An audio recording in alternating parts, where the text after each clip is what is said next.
Is anybody there?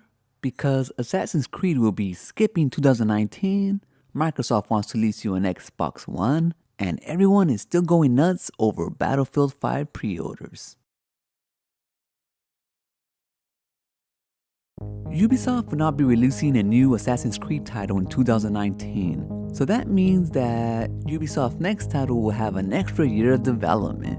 And I'm all for it. Take your time. Take an extra year if you want. The problem with Ubisoft Assassin's Creed is that they're pretty much the same game, played in different locations and periods of time. And since Assassin's Creed titles were coming out yearly, they didn't have much time to work on other aspects of the game. They spent most of their time working on locations and graphics or items for those locations. For a good while there, Assassin's Creed games were out of control. And it cost them reputation, sales, but most importantly, gamers' trust. So they take this extra year to develop Assassin's Creed Odyssey, while pretty much having two games being developed at once, Origins and Odyssey. And Odyssey turned out to be a breath of fresh air, drastically changing up the formula. Some gamers loved the new direction, others didn't.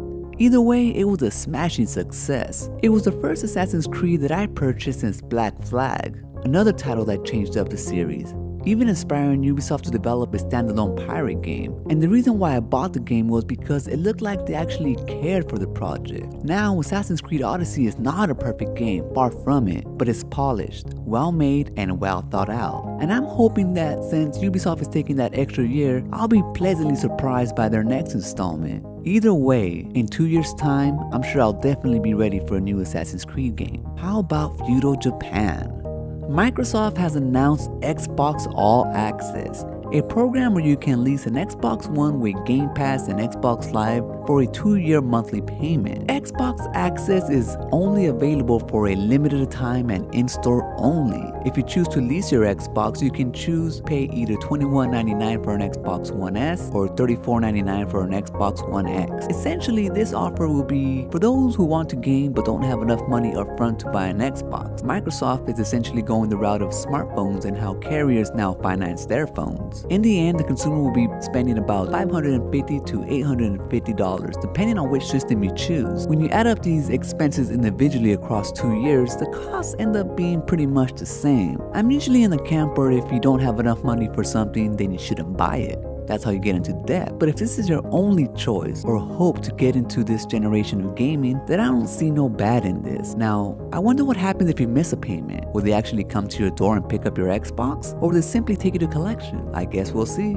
EA pre-orders are down, and everybody and their mother are making videos about this and why Battlefield 5 is going to fail. They blame it on the social justice warriors. They blame it on the women in gaming controversy. They blame it on EA executives talking shit. They blame it on a crowded release window. They speculate and blame anything in order to make a video about it. But in reality, nobody really knows why pre-orders are down. It can be any of the reasons stated, or it could be nothing to do with them at all. Either way, pre-orders being down is a good thing. In this day and age, why would anybody in their right mind pay up front for a video game, especially given all the shady stuff these corporations have implemented in our games? The reason why we do it is because developers usually hold us ransom by including exclusives tied to these pre-orders. So sometimes gamers never really get to experience the complete package. Maybe instead of holding content hostage, developers will entice gamers with incentives for pre-orders, maybe a 10% discount or early access to that pre-order. Something that's beneficial to gamers who pre-order without penalizing those who don't.